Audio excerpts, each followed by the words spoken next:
Bonjour à tous, donc aujourd'hui je vous présente une nouvelle vidéo, donc ça sera mon point lecture, donc toutes les lectures que j'ai lues, que je suis en train de lire et mes futures lectures. Donc la dernière fois je vous laissais avec The Since Heather Daughter de Melinda Salisbury, donc c'est une lecture VO, ce livre est sorti en français sous le nom de L'Héritière, donc je lui ai mis un 3 sur 5. J'ai adoré l'univers, j'ai beaucoup aimé comment elle s'appelle, je ne sais plus son nom, l'héroïne de l'histoire. J'ai beaucoup aimé son caractère, son personnage aussi. Et ce que j'ai beaucoup aimé aussi, plus fantasy, un peu moyenâgeux. Voilà, c'est un peu du young adulte, mais fantasy moyenâgeux, que j'ai vraiment beaucoup aimé. Par contre, voilà, c'est sans plus en fait. Il y a des choses qui étaient assez... des choses qu'on voyait déjà arriver en avance, quoi. Et c'est dommage, en fait. C'est un peu plus de suspense. Ça aurait été mieux, je pense. Parce que voilà, à un moment donné dans la lecture, tu te dis oui, il va se passer ceci, il va se passer ceci, il va se passer cela. Donc voilà, il n'y a pas de grande surprise en fait. J'ai vu que le tome 2 est sorti ou va sortir en 2016, je ne suis plus trop sûre. Je ne sais pas si je le lirai, la couverture était très jolie aussi. Donc à voir, je vais réfléchir à tout ça, n'est-ce pas? Parce que il y a plein de livres, hein, plein, mais à réfléchir. Si je continue cette série ou pas. Ensuite, j'ai lu L'Infini plus 1 de Amy Harmon. Donc je lui ai mis comme note un 4 sur 5. Donc j'ai adoré. Amy Harmon, voilà, elle a une plume, elle a un truc. Et c'est vrai en fait. Je sais pas comment expliquer, voilà, c'est vrai. On ressent, quand on lit cette histoire, on se dit oui, bon, voilà, c'est une histoire qu'on a inventée, etc. Mais il y a quand même des choses qui sont assez réelles et tout, et que j'ai vraiment beaucoup apprécié. Moi, j'ai adoré le personnage de Finn. J'ai complètement adoré. Bonnie, par contre, j'ai beaucoup moins aimé. Donc, pour ceux qui ne connaissent pas l'Infini plus 1, en fait, ça parle de Bonnie Ray Shelby, qui est une star mondiale. Enfin, ouais, mondiale, je sais pas si c'est mondiale, mais bref, c'est une star de la musique country. Et elle a tout ce qu'elle veut, mais voilà, elle est en dépression. Sa famille, c'est pas trop ça, quoi. Ils profitent un peu trop d'elle. Et elle est en mode dépression. Et on a Finn, Clyde, qui lui n'a rien, etc. Mais il est d'une intelligence inouïe. C'est vraiment une waouh, quoi. Et ces deux-là vont se rencontrer, il y aura un road trip, et voilà, c'est trop, c'est une superbe jolie histoire, c'est vraiment très beau. Les phrases, il y a des phrases dans ce livre qui sont magnifiques, franchement. Et voilà, donc j'aime beaucoup le titre, L'Infini plus 1. C'est mathématique, mais en même temps, quand vous allez lire ce livre, ou si vous avez déjà vu, ou si vous l'avez déjà lu, on comprend tout de suite le sens. Il y a vraiment beaucoup, c'est vraiment, j'adore. Il y a les maths qui sont là-dedans. Moi, je suis nulle en maths personnellement, et voilà, il y a les maths qui se mélangent un peu, on va dire, à la vie en fait. Et voilà, c'est vraiment très beau. Moi, j'ai adoré Finn, d'un un point pas possible. J'adore trop. Donc voilà, moi je le conseille franchement à lire. C'est une très jolie, je crois que c'est un nu adulte, mais je ne suis plus trop sûre si c'est un nu adulte ou un young adulte. Bref, mais en tout cas c'est vraiment à lire et à découvrir. Donc voilà, une très bonne lecture en tout cas. Ensuite j'ai lu One Night Promise de Jodie Helen Malpass, donc c'est une lecture VO. Je lui ai mis comme note un 3 sur 5. Au début j'ai adoré, bon c'est un nu adulte en fait, et au début j'ai beaucoup aimé les personnages et tout, et au bout d'un moment j'ai trouvé qu'il y a vraiment beaucoup de répétitions. c'est répétitif. Le gars il commençait à me saouler clairement, il donnait un peu trop d'ordre. Après il y a la révélation du secret du gars dans ce livre qui pour moi j'étais pas surprise, j'étais en mode blasé quoi en fait. Et je lirai pas la suite en fait parce que clairement c'est moyen quoi, enfin c'est pas exceptionnel donc voilà. Ensuite j'ai lu le manga, le tome 7 de Bright Stories de Kaoru Mori. Donc je lui ai mis un 3,5 sur 5, je crois. Je ne sais plus. Je crois que j'ai mis un 3,5 ou un 4. Donc j'adore toujours autant. Les dessins sont splendides, mais d'un détail précis. Franchement, il faut vraiment regarder. Si on regarde bien les dessins et tout, tu te dis mais c'est vraiment, mais il y a des détails quoi de ouf. Donc voilà, là en fait, on est dans une autre famille. Et là, on suit, comment elle s'appelle? Je ne sais plus trop. Bref, je ne sais plus, voilà. Bref, je ne sais plus comment s'appelle la fille. Bref. Et là, en fait, on nous parle de la culture des sœurs de sang, je crois, c'est ça, hein? Oui, des sœurs de sang. Et de la polygamie aussi. Donc voilà, j'ai vraiment beaucoup aimé, mais moins que les tomes précédents, parce qu'en fait j'aimerais revenir dans les premiers tomes en fait, où on a Amir, etc. Enfin voilà, les premiers personnages qu'on a connus pour cette série, et j'aimerais vraiment me retrouver dans leur histoire à eux et pas dans... C'est intéressant parce que c'est vraiment une culture, voilà, c'est une autre culture et qui est vraiment très très différente de la nôtre, enfin des occidentaux et tout. Et c'est super super intéressant, mais moi je veux retrouver les personnages des premiers tomes. Donc voilà. Ensuite j'ai lu Airadi de Kyuchiki, n'importe quoi. Kyushi. Oui. Kyushi Nanatsuki. Voilà, c'est mieux. Kyushi Nanatsuki. Donc, j'ai vraiment beaucoup aimé. On a un personnage badass de chez badass. Donc, Ariadi, en fait, il y a eu une sorte de virus. Et il y a une certaine... dans la population, il y a certaines personnes qui, à cause de ce virus, sont devenus des mutants.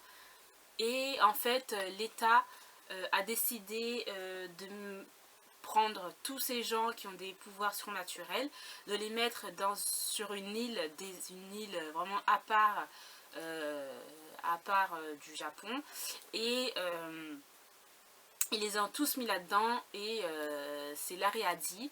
Et dans cette Ariadi, voilà, ce sera la loi du plus fort et tout. Et j'ai vraiment vraiment aimé ce personnage-là qui est vraiment badass de chez badass. Clairement, j'ai adoré. Les dessins, au début, je vous avais dit que j'aimais pas trop.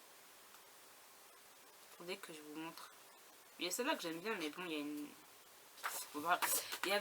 J'aimais pas trop ce genre de dessin, mais j'ai été, quand je l'ai lu, ça a été. Donc voilà. Je lirai la suite parce que ça a l'air mais franchement franchement bien. Et ouais, non, surtout regardez-moi ce personnage, comment il est trop badass, il est d'un charisme phénoménal. Donc je lirai la suite. Ensuite j'ai lu Please Love Me de Aya Nakahara, le tome 1. Donc là c'est l'auteur de Lovely Complex, que j'adore ce manga. Et là je lui ai mis un 3 sur 5 par contre. Là c'est... Le personnage principal qui est là est complètement... franchement, je suis désolée de dire ça, mais elle est débile quoi. Vraiment débile. Donc c'est l'histoire en fait de cette jeune fille, donc de Michiko, qui à 29 ans va se retrouver au chômage. Et elle entretient son petit ami qui est beaucoup plus jeune qu'elle. Et elle va essayer de trouver des boulots, etc. Un jour, elle va rencontrer son ancien patron. Ce patron-là, elle le détestait et tout. Et voilà, donc ça va un peu bouleverser sa vie, etc. Donc c'est le premier tome. Et je me dis, mais heureusement, donc c'est son ancien patron, c'est lui. Et je me dis heureusement qu'il est là, parce que c'est lui qui remet les choses, les pendules à l'heure pour cette fille qui est un peu débile et un peu naïve, franchement. Je veux dire, tu peux être naïve, mais au bout d'un moment, il faut un peu réfléchir. N'est-ce pas? Elle est trop truc. Donc c'est pour ça que j'ai mis un 3 sur 5, parce que elle m'a vraiment saoulée, quoi, en fait. Donc je lirai la suite, parce que le personnage qui joue, enfin le patron, là, ce personnage-là, il est vraiment très intriguant et mature et posé, et c'est pour ça que je pense que je dirais la suite. Donc voilà. Ensuite, j'ai lu le tome 2 de Strub Edge, donc j'ai mis un 3 sur 5. J'ai aimé sans plus. On n'avance pas vraiment dans l'histoire là, clairement. Et ouais, donc j'ai les autres tomes qui sont là. Mais là, j'ai été un peu déçue par rapport au premier tome. Le premier tome, j'avais beaucoup aimé. Là, c'est un peu moins. Bon, à voir, hein, parce que j'ai la suite. Ensuite, j'ai lu, alors là, mon Dieu, les amis, j'ai lu les 3 premiers tomes de l'Arcane de l'Aube. J'ai mis un 4 sur 5 pour les 3 tomes. J'adore trop, c'est trop bien. Ah non, franchement, c'est tombé. J'adore ce manga. Alors là, heureusement que je me suis pris. Heureusement que j'ai regardé la vidéo de Mirabook, parce que là, c'est clairement, j'adore trop, c'est trop bien. Donc en fait, c'est l'histoire de, comment elle s'appelle, j'ai mon truc là qui est là, de Nakaba. Donc c'est l'histoire de Nakaba. Donc elle qui va se retrouver mariée à au clan ennemi. Personnes en fait qui font partie de la royauté ont les cheveux noirs et les yeux sombres. Et elle, par contre, voilà, elle a les cheveux rouges et les yeux verts. Et elle est une paria en fait. Et on va suivre ses péripéties et j'adore trop. Les dessins, ils sont trop beaux, ils sont trop jolis. Bon, moi, j'adore ce genre de dessin. Bon, moi, j'aime beaucoup ce genre de dessin, voilà. J'adore, franchement, c'est vraiment excellent. Je lirai la suite, il faut que je me trouve les autres en occasion, parce que j'ai vu, parce que là j'ai le tome 4 qui est en stand-by, là je vais le lire bientôt. Et j'ai vu que les autres sur Amazon, ils étaient en rupture de stock. Donc si je peux les trouver en occasion, ce serait cool. Vraiment une très bonne découverte. Ensuite, j'ai lu le tome 13 et 14 de Switch Girl. Là, on avance, enfin ces 2 tomes-là, on n'avance pas. En fait, c'est les 2 personnages principaux, là, ils sont en voyage scolaire. Et c'est du what the fuck jusque du... Voilà, j'ai mis 3 sur 5 pour ces 2 tomes-là. On n'avance pas dans l'histoire, c'est clairement... C'est du fun et que du fun et du what the fuck, parce que voilà, c'est du gros n'importe quoi en fait. On part dans tous les sens. Et là, l'histoire est un peu plus concentrée sur la Queen Guenon. La Queen Guenon et le professeur, enfin son professeur là et tout. Donc c'est plus concentré là-dessus. Donc voilà, c'est toujours marrant, mais là franchement j'ai pas trop compris le speech du truc. En fait c'est juste pour rire, hein, c'est tout simplement ça. Il n'y a rien qui avance. Ensuite j'ai lu Une fille parfaite de Marie Kubica. Donc j'ai mis un 3 sur 5, j'ai vraiment été déçue. C'est une bonne lecture, mais j'ai été déçue parce que pour moi je m'attendais à un thriller, à du suspense, bien psychologique et tout. Et arrivé là, bah non, c'est pas ça, c'est pas... Ouais, je veux pas dire ce qui se passe, parce qu'après là, ça va être un gros spoil et ça sert à rien. Mais je m'attendais vraiment à quelque chose de ouf, et c'est pas du tout ça. Et j'ai deviné encore une fois ce qui allait se passer, donc j'avais plus trop d'attente pour la fin. Ce que j'ai beaucoup aimé par contre, c'est qu'il y en a différents points de vue des différents personnages, et ça fait avancer l'histoire. Il y a vraiment un fil conducteur, ça c'est vraiment très très bien par rapport à ça, mais sinon c'est vraiment sans plus. Je m'attendais à un bon thriller et arrivé là, non. Donc voilà, et ensuite ce que j'ai lu, donc c'est Incandescent de Colleen Hoover. Donc le premier tome qui s'appelait, je ne sais même pas comment il s'appelait le premier tome, Indécent. Voilà, donc le premier tome Indécent que j'avais adoré, j'ai mis un 4 sur 5.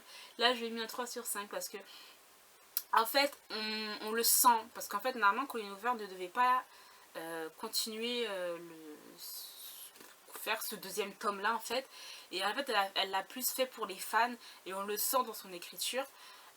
Parce que ça n'apporte rien à l'histoire principale, au premier tome et tout.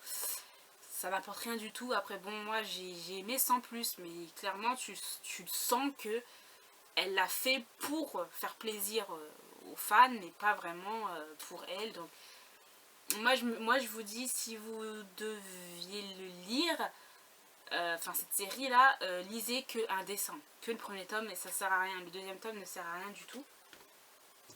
Donc voilà, ensuite, donc là je suis en train de lire sur mon portable, donc c'est un e-book.